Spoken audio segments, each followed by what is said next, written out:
This right here, the best sneaker release of 2025. What's up, everybody? Welcome to the channel. My name is Sarah Benninger. Got a special unboxing for you today. If you're brand new to the channel, hey, I'd appreciate it if you enjoy this video, hit subscribe, like the video, comment for the algorithm, all that fun stuff. We're gonna unbox this together today, what I believe to be the sneaker of the year in 2025. It does not get better than this. I never know if I should continue rolling the cameras as I'm unboxing the sneaker. So let me know how much of the unboxing experience you actually enjoy watching. You can see based on what's inside this box here, what we're rocking with. This is the Jordan 4 Nigel Sylvester collaboration, the brick by brick. They really packed this thing in here tight. I'm gonna have to go upside down with it for just a second. Get rid of that box there. This is exciting, everybody. I mean, the box itself has a really fun texture to it, way different than regular Jordan boxes. Kind of has a, brick-like texture. Very interesting material that they used for the box here. It really does kind of nail that brick feel. Let's take a look at this shoe. Got the certificate of authentication from GOAT. And here we have the goods. I'm calling this the sneaker of the year. I don't care what else releases this year. I do care. Come on, let's be honest about it. Here we have it. We have the Jordan 4 Nigel Sylvester brick by brick.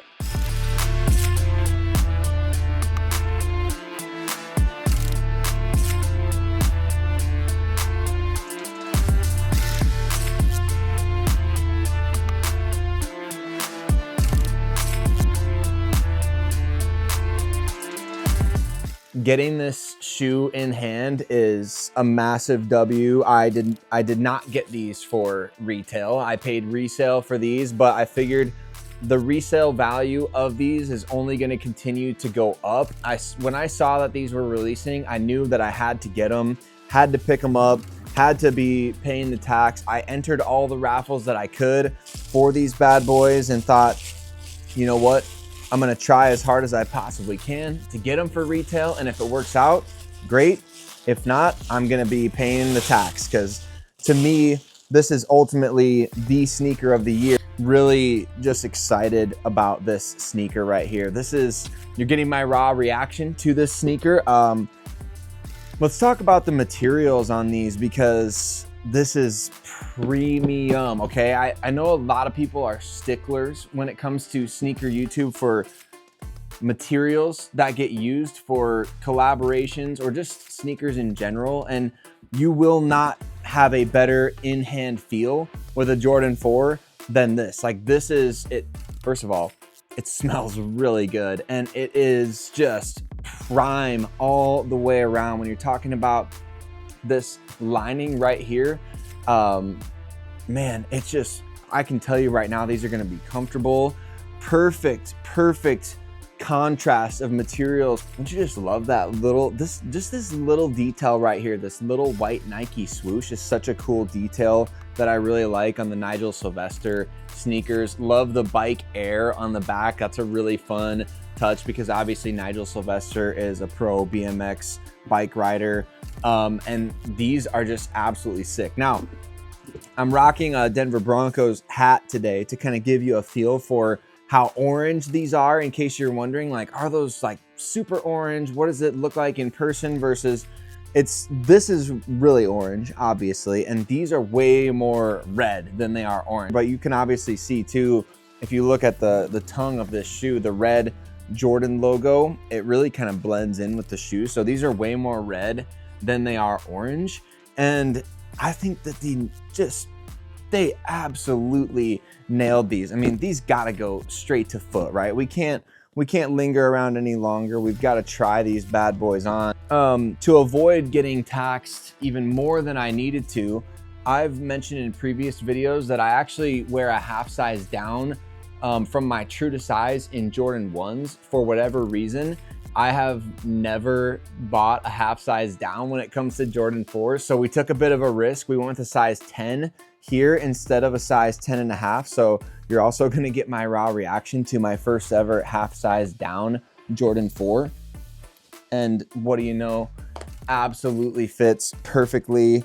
It's nice and snug in there, but at the same time, I still actually have a little bit of room at the toe box. Maybe I just literally don't know what my true to size shoe size is. Maybe my true to size shoe size is actually a 10, but I've measured my foot before, so I have no idea what's going on there. But as you can see, and there's lots of videos out there that will review the in-depth like material on these things. I'm here to give you the kind of layperson's feel for this shoe in hand.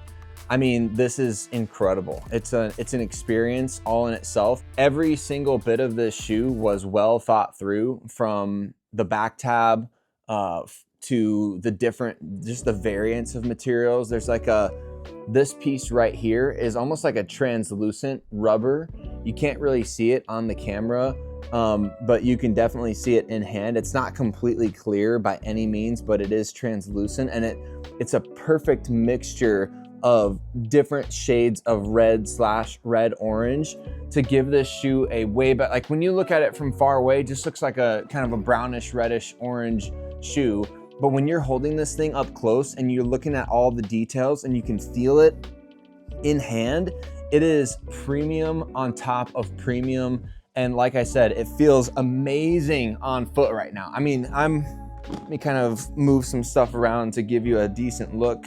Okay, so you can see the on foot here just a little bit. I'll tie this up. Let's lace it up for real.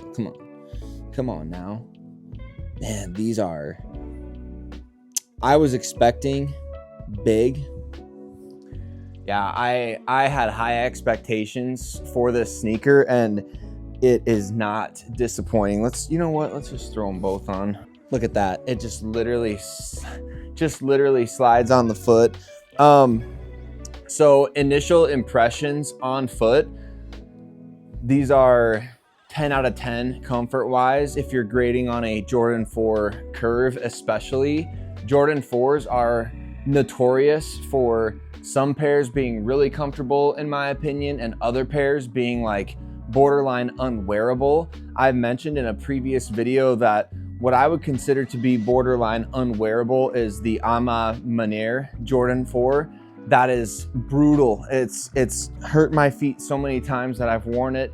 And obviously we wear the shoes because we love the shoes and it's worth the pain. But this sneaker right here, you get the idea that it's made for performance, right? Because it's a collaboration with a professional BMX bike rider. So if it's made for performance, it's got to be made to be worn for long periods of time.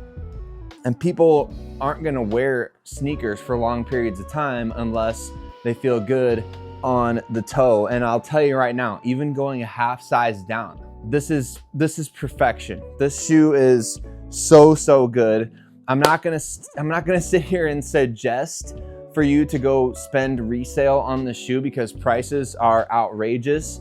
I've planned on this all year, or since I found out that these were releasing. I've planned on, doing whatever it takes to get this shoe in hand. And again, I'm sure you've seen tons of different reviews for this sneaker out there that, by people like Seth Fowler and people who review sneakers for their job.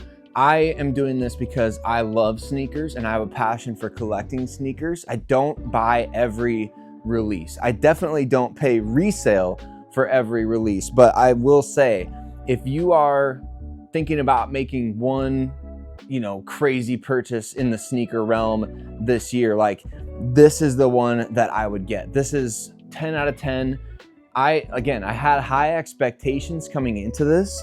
I felt like, okay, well, there's a decent chance that this is going to be a letdown, right? Because the Ama Manier Jordan 4s aren't comfortable and they're tough to even wear. Like, what do you even wear this sneaker with? I think this sneaker is going to go with way more stuff than you would think, especially because it's just kind of a statement piece all its own. And I think once you throw the white laces on it, it becomes even more versatile and it looks even better on foot. And that's what I'm going to end up doing. So man, I am so stoked on this. I love this pair of shoes. For this type of sneaker, I feel like Jordan Brand and Nike, I mean, I know obviously using better materials is going to cost them more money, and therefore they're not going to do it as often. But this is something that I feel the intentionality with every piece of this shoe is so good that you'd love to see more of it. I know that there can be oversaturation at times when it comes to collaborations, like with Travis Scott. People are getting a little bit of fatigue with that, but there's also people out there that they've never been able to get a Travis Scott, and they're not paying $1,000 for the resale price to get one. For the Nigel Sylvester stuff, it's more attainable to get in to the game. What we've seen in 2025 is really a resurgence of the resale game in the sneaker industry. 2024, you could pretty much get anything that you wanted. And even if you had to pay resale price for something, it wasn't that bad. It wasn't like you were, going over and beyond ridiculous, I mean, there's always going to be taxing on things like Travis Scott's and things like that. You're always going to have that. But I feel like in 2024, it was at least fairly reasonable when you're talking about, okay, I feel like I can get any release that I want. And I feel like I can even discipline myself to say, I don't really want everything. And I might even hold out and get something at a discounted price. Or I might wait to see if these sneakers pop up at the outlets. The story behind the brick by brick is obviously with Nigel Sylvester, putting in the work day in, day out. He's believing that every single day that you put in work, that's a brick. You're laying a brick. You're laying the foundation. Even if you feel like you're not being productive, just showing up and putting in the work is laying a brick. I feel like Nike is sending a bit of a message with these sneakers by saying we can literally sell a brick and you will pay resale for it. You will line up for it. You will enter every raffle for it. There is no price that you may not pay for it. You will pay to get it early. You will pay resale for it. I mean, I feel like after everything that went down in 2024, where people were saying that the resale game is dead, Jordans are dead, you can get it at the outlet, straight to outlet, everybody's calling every release that Jordan Brand put out a brick. I feel like Jordan Brand is kind of giving a little bit of a middle finger with this sneaker and saying, well, all right, we'll give you a brick and you will prove to us and to yourself that the sneaker game is not only not dead, but in fact, it's very much alive, and it's very much, something that we're in control of. Nike and Jordan Brand, they're still king, right? Obviously. And when you have a collaboration like this, when you have a product like this and a rollout like this, you prove that you are dominating in the sneaker game. Now, I know that this isn't going to be worn by everybody. This is not attainable to everybody. This is not a sneaker that's going to be just completely oversaturated amongst the people. What we do know is that Nike has proven with this sneaker that they can literally sell a brick. They're literally calling this a brick. They're selling a brick to people and saying, you'll still buy it, you'll still pay resale for it. This will reignite the sneaker market, and it has done that. And so I'm really impressed with this sneaker. I think that Nike and Jordan Brand did an amazing job. Nigel Sylvester has done a really great job of collaborating with Jordan Brand and really making it exciting to collect what he's putting out there. This is a home run. This is a grand slam. This is everything that you would want it to be and hope it to be. A lot of times sneakers are just hype. Like most Travis Scotts are just Jordan 1 lows and Jordan 1 highs. Like most Travis Scotts are not crazy in terms of their quality or what have you. It's just a great execution of an idea. This is absolutely everything that you would expect when you're talking about a premium product. That's why Nike, when they say this is an SP or a special project, that's exactly what this is. It is a special project. So let's go ahead and style the Jordan 4 brick by brick and see what it looks like on the toe.